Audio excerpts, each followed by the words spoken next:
Welcome to Let's Talk Kenmore, a lighthearted podcast aimed at connecting citizens to their local government and demystifying the role of government in the city of Kenmore. I am your host, Amber Clifton. In this episode, I talk to the city's communication specialist, Lauren Homiak, about the Love Where You Live project. Please enjoy this episode of Let's Talk Kenmore.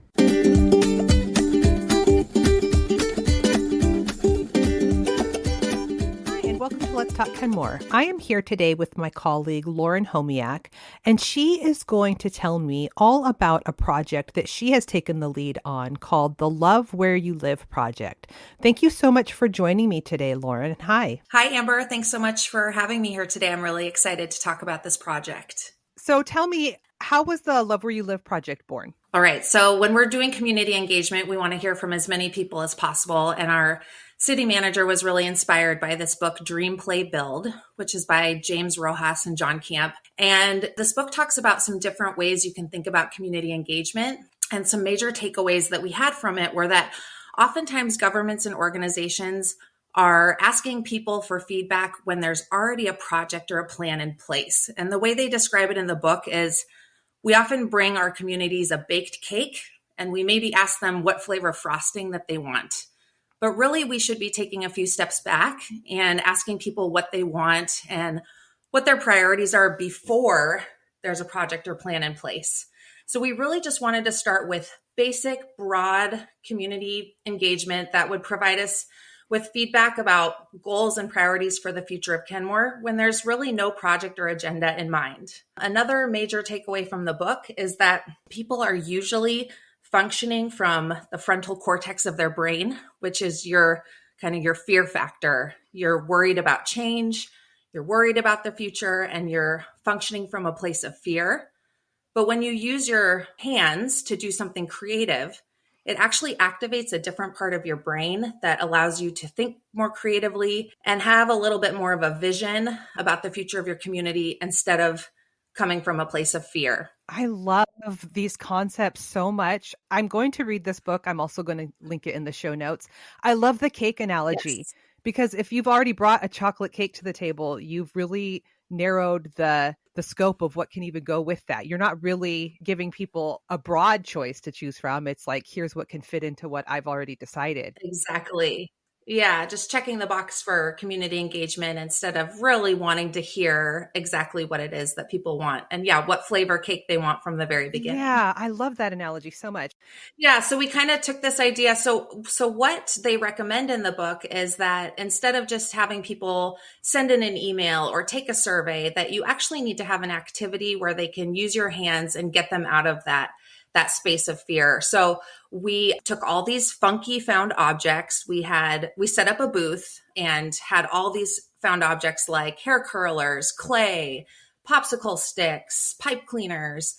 And we would give the community members a prompt of use your hands and imagination to build the future of Kenmore, and ask them to actually build something with their hands. And so that was really interesting to see people come in and think about what they want and then have to actually physically build it and explain to us why they chose to build that. That's so interesting. What were some of the things that people built? I mean, we had so many creative things. And, an interesting piece of this was to see how, again, coming from that place of fear, how scared the adults were to play with toys.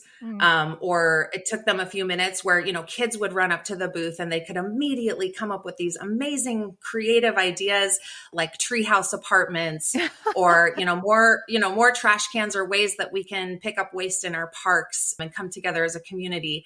And the adults really took a little bit more time to warm up to the idea of playing with toys and these found objects and having fun and being creative.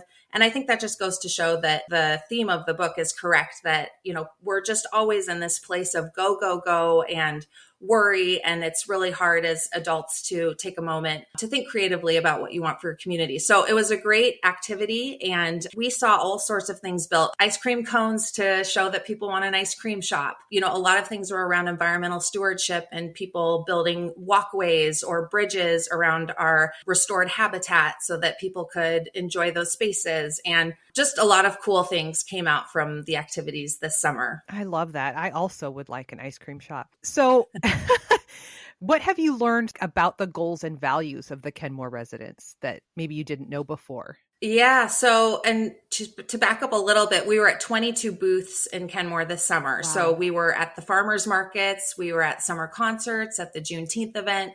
We posted it up in parks just on busy summer days, like at Log Boom and Tlacwadis. And we were even outside a Safeway one day. So our goal was to just hear from as many people as possible, again, without a specific agenda in mind. And we ended up talking to over 900 people this summer. Wow. And we also had an accompanying online survey, which, didn't allow people the experience of building something and having that hands-on activity, but did allow us to access, more feedback from people that we weren't seeing out at these events in the community. So we collected all of this feedback and these ideas, and then we were able to hand it over to a group of UW Bothell students.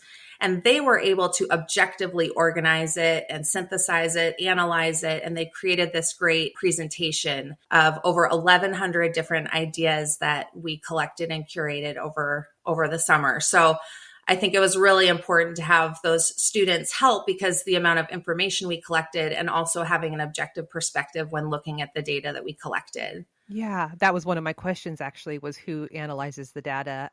Was that the presentation that was brought to council then? Was the findings of the UW students? So the UW students created a really thorough, large presentation, and I did present a portion of it to the city council on January 9th. But because it was such an extensive report, I really just laid out the highlights to the council that evening.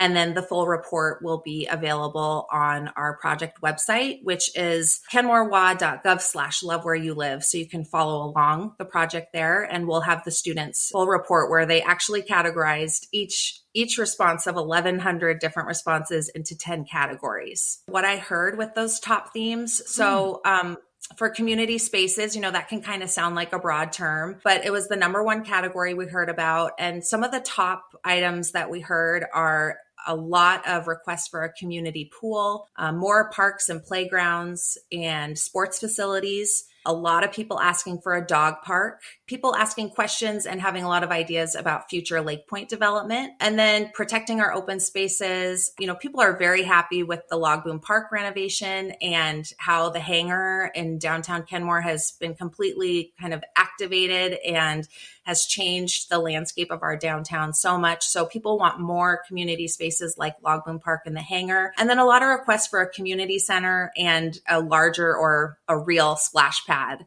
So those were some of the actual items that came out of those community spaces, that community spaces theme. And then the second top category was economic development, which I think just shows a lot of great support for the businesses that we have, but people want more. So what I heard this summer is that people don't want to have to travel to Bothell or Lake Forest Park or outside of Kenmore for eating and shopping and entertainment experiences. Dining was the number one topic in economic development that we heard about, with community members asking for more sit-down and family-friendly restaurants. Again, that ice cream shop was brought up a bunch of times this summer. Yeah. And then they just want more grocery stores. A lot of people travel outside of Kenmore to do their grocery shopping and to get their entertainment needs fulfilled. And they just want to be able to stay local and spend their dollars in Kenmore. So I thought those top two themes were really interesting and supportive of development downtown and looking into what the opportunities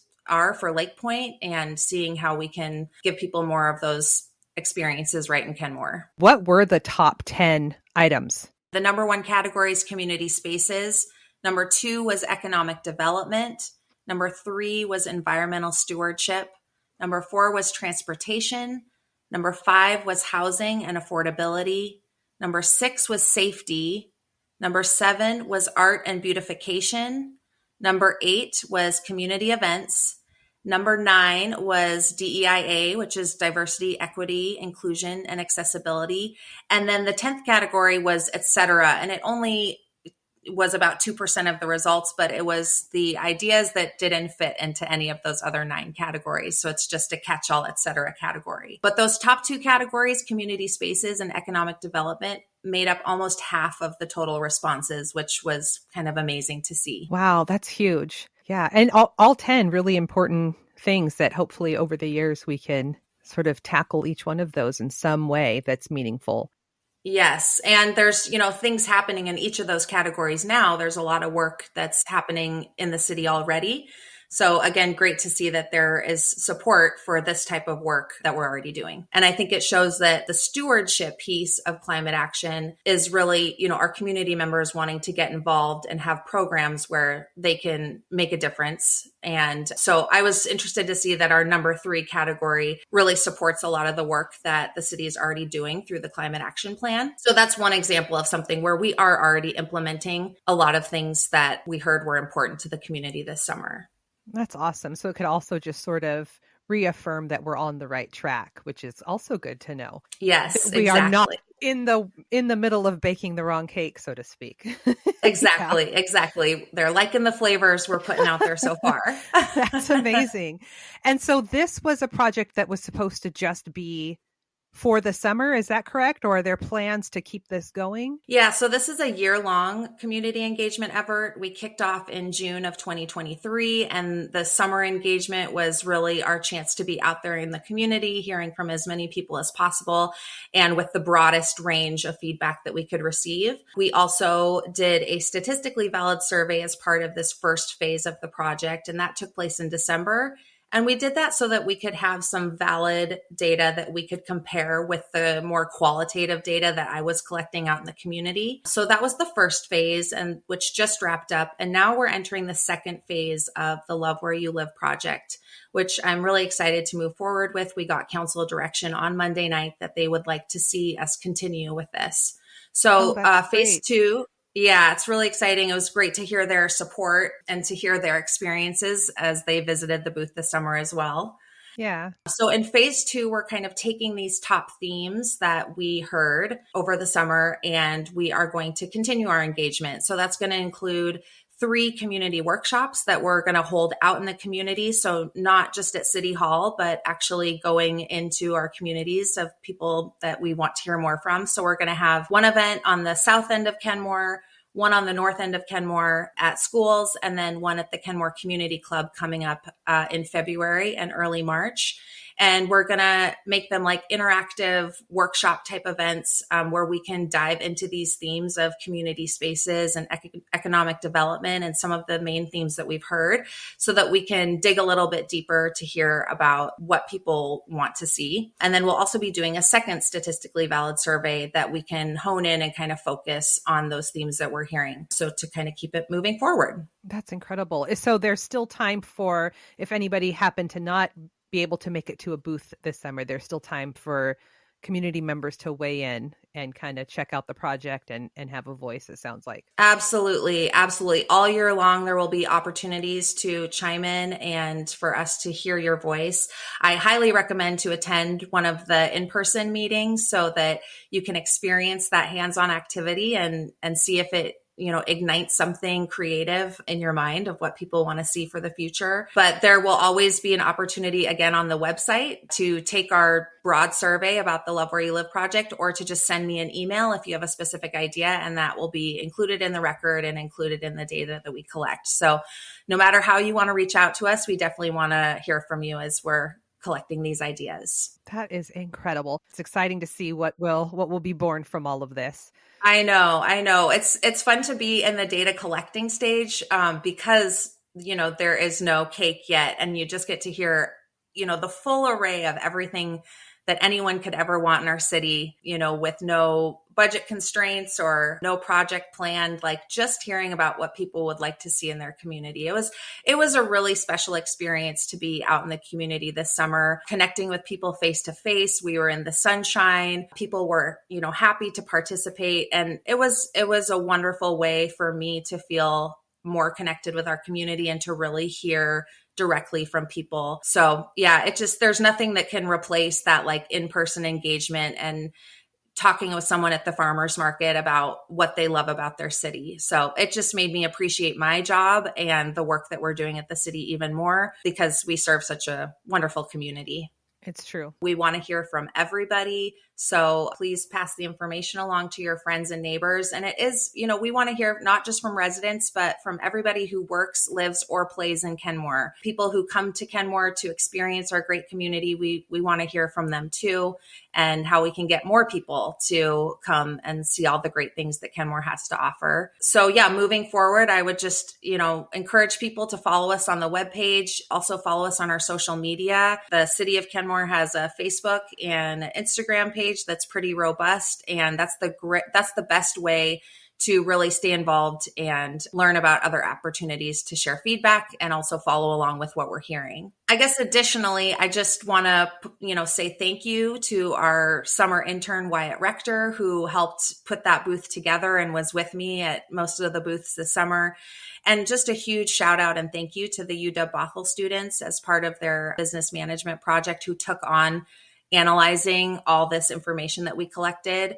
We really could not have gotten this far in the project without the support of UW-Bothell. So that partnership is just so important to the city. And I was blown away by how thorough and capable the students were. So it's, again, just kind of extended my wonderful experience with this project, getting to connect with other community partners and inspire students, all while we're trying to do what's best for our community. It's good to see people like yourself sort of changing the way that local government is ran and viewed and perceived, I think is really, really important. And a huge piece of that is engaging the people that we are here to serve. Exactly. We want to hear from everybody, and we want the work that the city does and, the projects that we take on to be reflective of the feedback that we hear directly from our community members. So this has been a great opportunity to do that and to do it in-house and kind of a more grassroots effort, not using consultants and really being able to connect directly. Right. Anything else for the people before we sign off? No, I just want to thank everybody for their participation this summer. Thank the community for coming out. And I look forward to continuing this project and to see what comes out of it. I feel like in another 5 or 10 years, there's going to be some amazing, cool new thing in Kenmore that we'll be able to say that was born out of the Love Where You Live project and that was an idea that came directly from one of our community members. So I can't wait to see what the results of all this work are. So thank you so much for having me today. I can't wait to see too. And I have no doubt that it will bloom to fruition beautifully with you as steering the ship, as it were. Thank you so much. I would love to be invited back in the future so I can continue to share the results that we're hearing. We definitely will need a follow-up to the Love Where You Live. Thank you so much, Lauren, for all your hard work as a colleague and a resident. I appreciate you. Thank you so much, Amber, and thanks for the opportunity to share in this format. Thanks for tuning in to this episode of Let's Talk Kenmore. Be sure to check back for more interesting topics and conversations. And as always, don't forget to ask yourself, where's the fun?